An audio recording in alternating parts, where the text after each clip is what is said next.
অন্তর্বর্তী সরকারের যুব ও ক্রীড়া মন্ত্রণালয়ের দায়িত্ব নেয়ার পর প্রথম কোনো পরিকল্পনার ঘোষণা দিলেন উপদেষ্টা আসিফ মাহমুদ সজীব ভুঁইয়া। প্রথমবারের মতো স্পোর্টস ইনস্টিটিউট তৈরির প্রতিশ্রুতি দিয়ে আসিফ মাহমুদ জানান, নারী টি-20 বিশ্বকাপ নিয়ে আইসিসির সাথে আলোচনা চলছে সরকারের।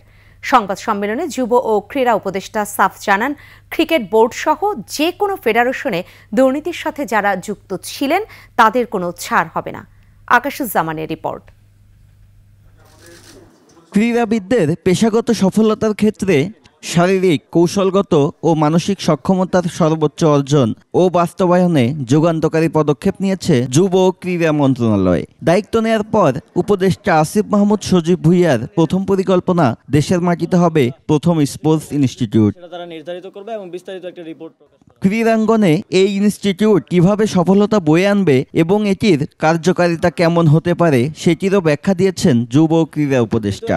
পিক পারফরমেন্সের জায়গায় আমাদের একটা দুর্বলতা রয়েছে, তার জন্য আমাদের স্পেসিফিক কোনো প্রতিষ্ঠান নেই, যে কারণে আমরা আন্তর্জাতিক পর্যায়ে যখন আমাদের অ্যাথলেটরা যান সেখানে আমরা অভীষ্ট লক্ষ্যে পৌঁছাতে পারি না, সেই জায়গায় ব্যর্থ হই। পিক পারফরমেন্সের জন্য প্রশিক্ষণ দেওয়ার জন্যই স্পোর্টস ইনস্টিটিউট প্রকল্প নেওয়া হয়েছে এবং একই সাথে ক্রীড়াক্ষেত্রে বিকল্প কর্মসংস্থান, যেটা একটা আমাদের দেখা যায় আউটসোর্স করতে হয়, স্পোর্টস মার্কেটিং থেকে শুরু করে অনেকগুলো বিষয়, সেগুলোর জন্য প্রশিক্ষণ দেওয়ার জন্য এই স্পোর্টস ইনস্টিটিউট কাজ করবে।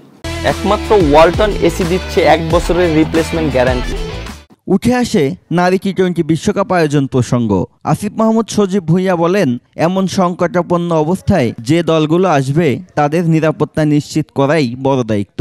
সে লক্ষ্যে কাজ করে যাচ্ছে অন্তর্বর্তী সরকার। তো এই সবকিছু বিবেচনায় এটা তো শুধুমাত্র স্পোর্টস মিনিস্ট্রির মধ্যে আর নেই, এটা স্টেট ম্যাটার। তো সবার সাথে আলোচনার ভিত্তিতে এই বিষয়ে আমরা একটা সিদ্ধান্ত নিব। আইসিসির সাথে আমাদের কমিউনিকেশন চলমান আছে, প্রক্রিয়াধীন আছে, দ্রুতই আপনাদেরকে এই বিষয়ে একটা সিদ্ধান্ত আমরা জানাতে পারবো আশা করি। বিসিবি সভাপতি নাজমুল হাসান পাপনের পদত্যাগের নিশ্চয়তা এখনও পাননি বলে দাবি করেছেন ক্রীড়া উপদেষ্টা আসিফ মাহমুদ সজীব ভুঁইয়া। তবে ক্রীড়া সংস্থাগুলোর প্রধানদের আসনে দ্রুতই পরিবর্তনের আশ্বাস দিয়েছেন উপদেষ্টা। যে গঠনতন্ত্র আছে আমাদের প্রত্যেকটি ফেডারেশনের, সেই গঠনতন্ত্রগুলো যাতে ডেমোক্রেটিক হয় এবং সেখানেও যাতে একনায়কতন্ত্র চর্চা করার সুযোগ না থাকে, সেভাবে সেগুলোকেও পুনর্গঠন করার আমাদের পরিকল্পনা আছে।